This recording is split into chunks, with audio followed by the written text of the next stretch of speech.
What's up, everybody? I just kind of felt like making a music post. It's the first music post in forever. I've just been like messing around with this thing. I don't know. I don't know why I felt like making a video. Just kind of did. So it has to do with the circle of fifths. I've been messing around with this thing, having to do with the circle of fifths. So like the circle of fifths, you know, it's fifths stacked on top of each other, you know.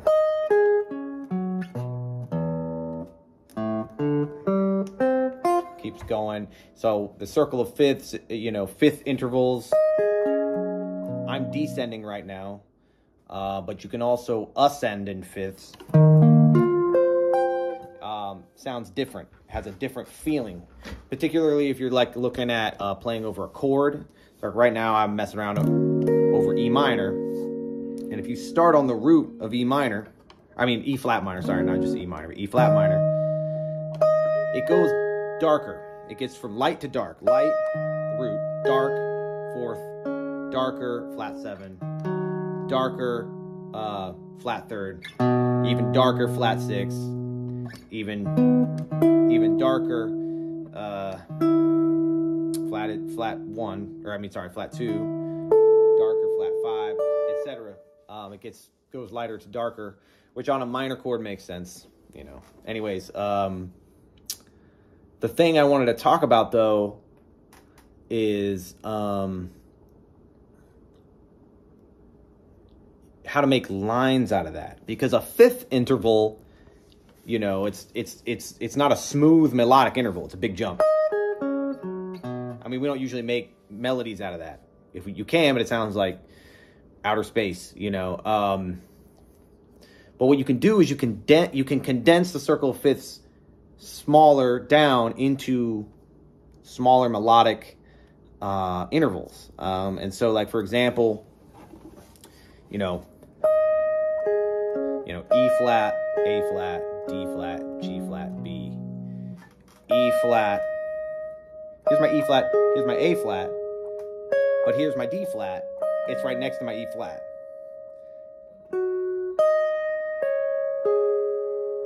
E flat, D flat, A flat, G flat, B, you know, A natural. So like I'm not going straight through the circle like this. I'm kind of skipping around and like E flat, instead of E flat, A flat, D flat, I'm going E flat, D flat, A flat, E flat, instead of E flat, A flat, D flat, G flat, B, I'm going E flat, D flat, A flat, G flat, B. You know what I mean? So you get whole step, perfect fourth, whole step, perfect fourth, whole step, perfect fourth. So you get this. Which is a lot more easy to work with melodically speaking. You're not playing straight through the circle. You're kind of jumping around in that way, but it's still the same collection of notes. And so, you know, you can even, you can go, see what I mean? That's part of the circle of fifths, but it's a pentatonic scale. If you play it in that order, I'm kind of going, you know, or something like that.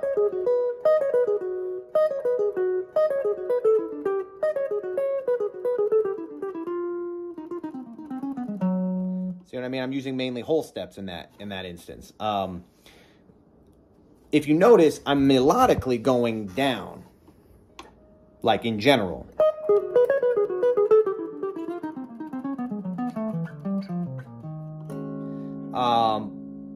But you can also melodically go up and still keep the circle going down. So, because remember, this entire time I'm using descending circle of fifths, but you can ascend melodically through the descending circle, if that makes sense. So you invert the fifth into a fourth.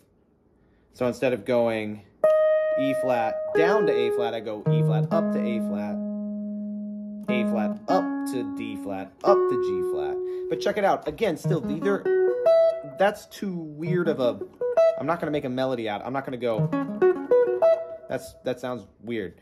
But what you can do is, so you have this chunk, and then you have this chunk, and you can take this high chunk and you can put it down an octave. So now you got, already you're dealing with, you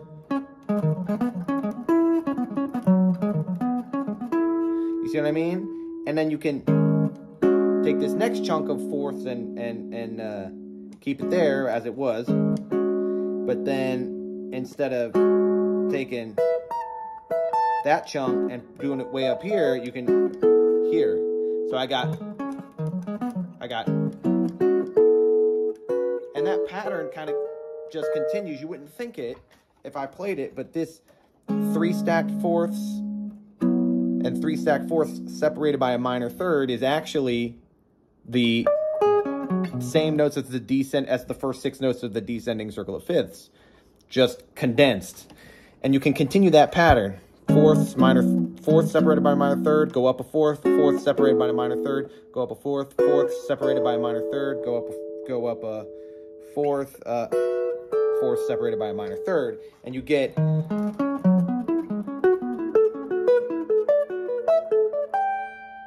that was coming from this, you know. But now check it out.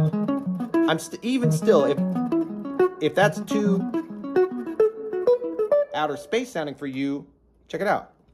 Instead of, you get, see, I'm skipping around in the notes and making a scalar pattern out of it. That's me going. And so you get, basically, it's hilarious on guitar. It's just this finger pattern.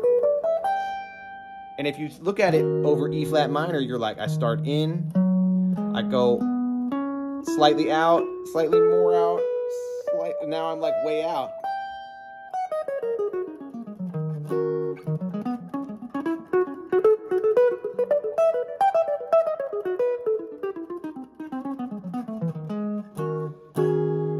So that's like, you know, some cool stuff. So when you solo with it, you play your normal stuff, your normal minor.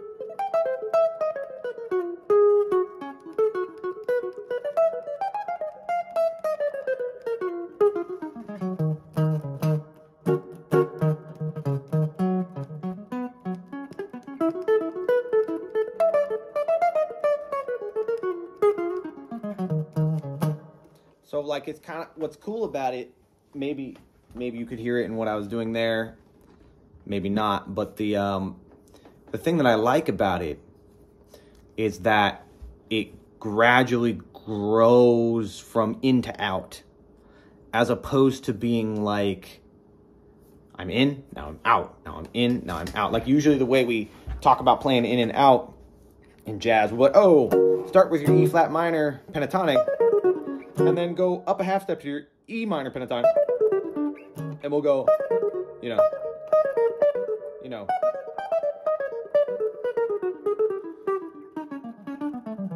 And that sounds cool and all, but I like this organic growing thing, you know.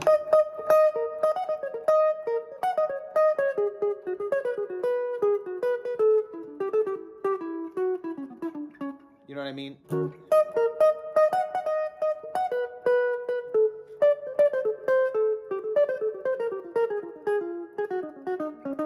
Did you see that? Check it out. I just went. That's the circle.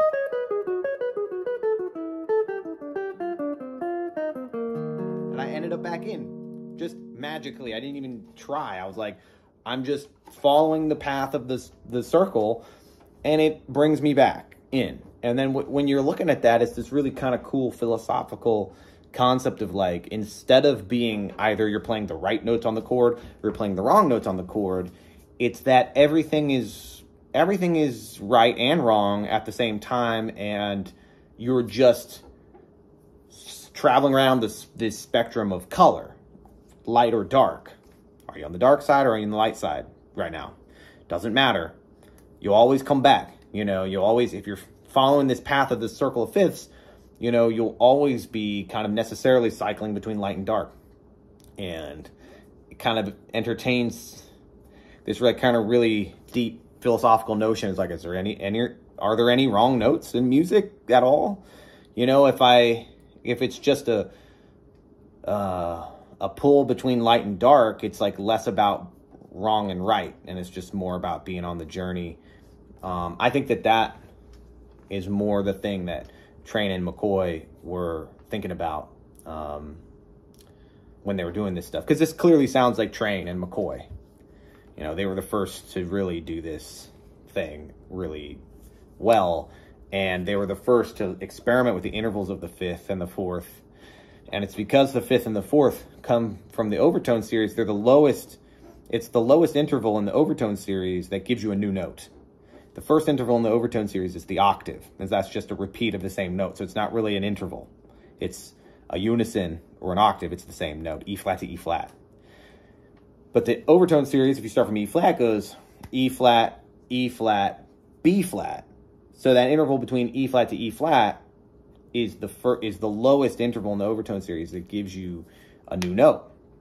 And so if you build your musical language around that, as opposed to around the third, which is much later in the overtone series, you get octave, fifth, fourth, and then you get a third. So the fifth and the fourth come before the third. And that's why the third is such a problematic interval in music, because it's higher up in the overtone series. And so, most Western music is based around the third.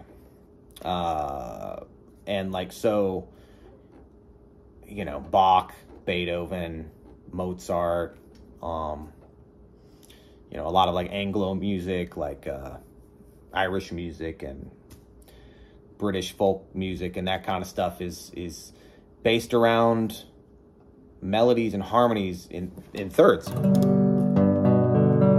course, my guitar is out of tune right now. But anyways, that interval is weird, and there's a lot of reasons that it's weird. It's never perfectly in tune.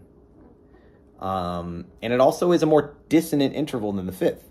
So it doesn't stack as easily as others. We stack thirds and we get these really dense structures that have a lot of tension in them. And therefore they're kind of more weighty to deal with. They're harder to move around and to change keys with. But the fifth and the fourth is this very peaceful interval that when you construct harmonies and melodies out of it, they're very movable. They're very kind of have this stable quality. And that's why Trane and McCoy really invented this new language in jazz based around the fourth and the fifth. Of course, Bartók was doing this earlier with his classical music influenced by Hungarian folk music and Romanian folk music. And Debussy was also doing this even earlier than Bartók, being influenced by, Javanese music, music from China and Japan. Basically these European classical composers were influenced by non-European musics and arriving at the practice of focusing more on the fourths and the fifths than on the thirds. And, Trane and McCoy listened to those guys and learned from them, but they also arrived at it, I think, separately as well. I think they also did the sort of deeper philosophical and mathematical homework of looking at the overtone series. I don't think they were just copying Bartók and Debussy. I think they were looking really deep at nature and science and realizing that there's something powerful about the fifth. Why is that? Oh, it's lower in the overtone series. What happens if I start putting music together that's based around the fifth and the fourth instead of the, because Trane was really deep and philosophical and spiritual, and so I think he arrived at those things on his own, in addition to checking out what Bartok and Debussy and Ravel were doing and stuff. But again, and so you might be like, okay, yeah, big deal, you know. So you take some fourths and fifths and pentatonic scales and you throw them together, you go in, you go out. Why is this important? To me, this is different than the way we're taught how to play this style. This is a style. 60s Trane jazz, Coltrane, McCoy, modern jazz. It's a different style than what came before it. And we're taught how to play it in music school in a certain kind of way. Right? Oh, you take your pentatonic scales, you go up a half step, you come back in. You take your fourths, and you just kind of blah, blah, blah, do some random stuff. Stack your chords and fourths. Check it out. And, you know, that gets you to a certain place where you're sounding kind of like those guys. And that's great, and it works. It works well enough.